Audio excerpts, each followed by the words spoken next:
안녕하세요, 여러분. 네, 안녕하세요. 오늘은 신장 건강, 이 중요한 주제로 한번 깊이 들어가 보려고 합니다. 네, 정말 중요한 주제죠. 정보 과부하 없이, 이건 정말 알아야겠다 싶은 통찰력, 그걸 얻어가실 수 있게 도와드릴게요. 자, 그럼 한번 풀어볼까요? 좋습니다. 신장 건강을 보는 데는 크게 뭐랄까 두 가지 렌즈가 있는 것 같아요. 두 가지 렌즈요? 네, 현대의학에서는 보통 신장을 혈액 걸러주는 정교한 필터 이렇게 보잖아요. 그렇죠. 해부학적으로 딱 기능이 명확하죠. 근데 전통 한의학에서 말하는 신은 그 개념이 훨씬 넓어요. 그냥 장기 하나가 아니군요. 그렇죠. 단순히 그 필터 기능만이 아니라 우리 몸의 근본 에너지, 그러니까 전기를 저장하고 생명력이나 성장, 노화까지 다 관여하는 좀 포괄적인 시스템으로 봐요. 정기요. 생명력 노화까지. 와, 범위가 상당히 넓네요. 네. 이 관점 차이가 접근법의 차이를 만드는데 이게 중요한 게 한의학에서 신의 문제가 생기면 단순히 소변 문제뿐 아니라 활력이 떨어진다거나 노화가 빨라진다거나 이런 전신 증상으로 나타날 수 있거든요. 그렇군요. 그래서 한의학에서는 좀 더 몸 전체를 보는 느낌이네요. 맞습니다. 그런 관점에서 볼 때 전통의학에서 그 음식으로 병을 다스린다.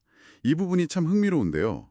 신장에 좋다는 음식들, 예를 들면 구기자 같은 거 있잖아요. 네, 구기자 많이들 얘기하죠. 전통적으로 간신을 보한다.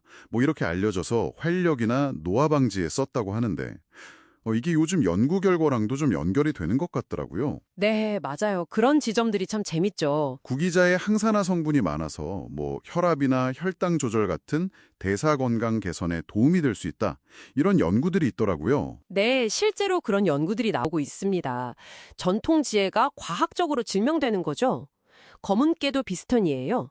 검은깨도요? 네, 전통적으로는 정열을 보충하고 신장을 돕는다고 했는데 최근 연구 보니까 검은깨 안에 세사몰이라는 성분이 있거든요. 세사몰이요? 네, 그게 신장 염증 반응을 좀 줄여서 보호 효과를 낼 수 있다. 이런 결과가 나왔어요. 와, 신기하네요.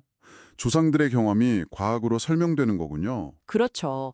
이런 식품들은 일상에서 신장 건강을 위한 기초를 다지는데 좋은 방법이 될 수 있겠죠. 음식 말고 한의학에서는 보신, 이 개념도 중요하게 여기는 것 같아요. 신장의 기운을 보충한다. 이건 그냥 영양 보충이랑은 좀 다른 차원인가요? 네, 확실히 다릅니다. 보시는 신장의 기능적인 측면, 예를 들면 음과 양의 균형을 맞춘다거나 아까 말씀드린 그 전기를 채워서 전반적인 생명력을 끌어올리는 그런 원리예요. 음양 균형, 전기 보충, 배터리 충전 같은 느낌이네요. 네, 비유하자면 그렇죠. 그래서 육미지황환이나 금괴신기환 같은 특정 한약 처방들이 개발된 거고요. 이게 신장에 음이 부족하냐 양이 부족하냐에 따라 다르게 쓰이죠. 그런 처방들이 있군요. 네. 그런데 여기서 정말 강조하고 싶은 게 있어요. 네, 말씀해 주세요. 이런 한약 처방들은 효과가 강력한 만큼 전문가의 정확한 진단 없이 쓰면 진짜 위험할 수 있습니다. 위험하다는 건 구체적으로 어떤... 예를 들어 육미지황환 잘못 쓰면 출혈이나 부정맥 위험이 있을 수 있고 금괴신기환에는 부자라는 약재가 들어가는데 이게 독성이 있어서 잘못 쓰면 큰일 나거든요. 약물 상호작용 문제도 있고요. 그렇군요. 함부로 먹으면 절대 안 되겠네요. 절대로 안 됩니다. 스스로 판단해서 드시거나 누구한테 좋다고 해서 따라 드시면 절대 안 되고 반드시 자격 갖춘 한의사 선생님하고 상담하고 진단받고 처방 받아서 드셔야 해요. 안전이 최우선입니다. 네, 그 점은 정말 꼭 기억해야겠네요. 강력한 효과에는 책임과 주의가 따른다. 명심하겠습니다. 그럼 이번에는 현대의학 쪽으로 한번 넘어가 볼까요? 여기서 말하는 신장건강식단 원칙은 비교적 좀 명확한 편이죠? 네, 상대적으로 그렇죠. 핵심은 일단 나트륨 줄이는 거. 저염식이군요. 네, 그리고 항산화, 항염증 효과가 있는 식품들, 베리류나 등푸른 생선 같은 거, 이런 걸 좀 적극적으로 챙겨 먹는 거죠. 대시 식단이라고 들어보셨죠? 네, 고혈압 식단으로 유명하죠. 네, 그게 신장병 진행 늦추는 데도 도움이 될 수 있다고 알려져 있고요. 근데 이건 일반적인 경우고 만약에 만성 신장 질환, CKD 진단을 받으신 분들은 얘기가 완전 달라져요.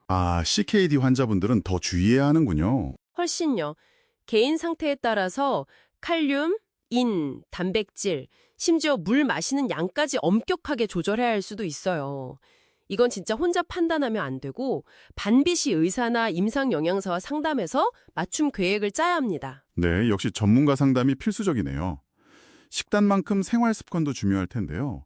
신장에 부담 주는 것들을 좀 피해야겠죠? 아, 그럼요.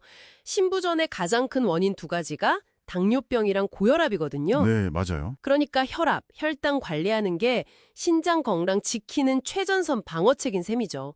그리고 당연히 금연, 술 줄이는 거, 체중 관리, 잠 충분히 자는 거, 스트레스 관리 이런 거 다 중요하고요. 기본적인 건강 수칙들이 다 연결되는군요. 그렇죠. 아, 그리고 한 가지 더.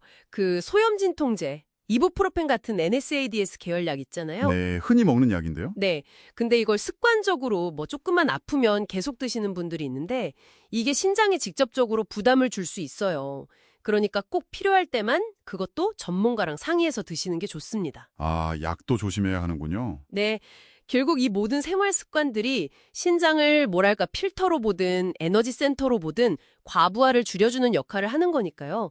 그래서 개인 상태에 맞는 관리랑 정기검진이 정말 중요합니다. 네, 오늘 쭉 얘기를 들어보니까 신장 건강이라는 게 정말 한쪽 시각만으로는 다 이해하기 어려운 복잡한 문제구나 싶어요. 맞습니다. 전통의학의 어떤 그 통찰력, 지혜랑 현대의학의 정밀한 분석, 이걸 잘 통합해야 좀 더 효과적으로 관리할 수 있겠다 이런 생각이 드네요. 그렇다면 이 모든 것이 여러분에게 의미하는 바는 뭘까요? 뭘 시도하시든 딱 한 가지 가장 중요한 원칙이 있습니다. 그게 뭘까요? 바로 이겁니다.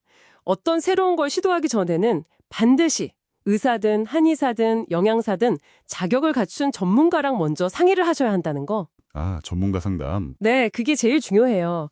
여러분 각자의 건강 상태가 다 다르기 때문에 거기에 맞춰서 안전하고 효과적인 계획을 세우는 게 무엇보다 중요합니다. 절대 자의적으로 판단하시면 안 돼요. 네. 전문가 상담은 정말 건강 여정을 위한 안전벨트 같은 거네요. 꼭 기억하시길 바랍니다.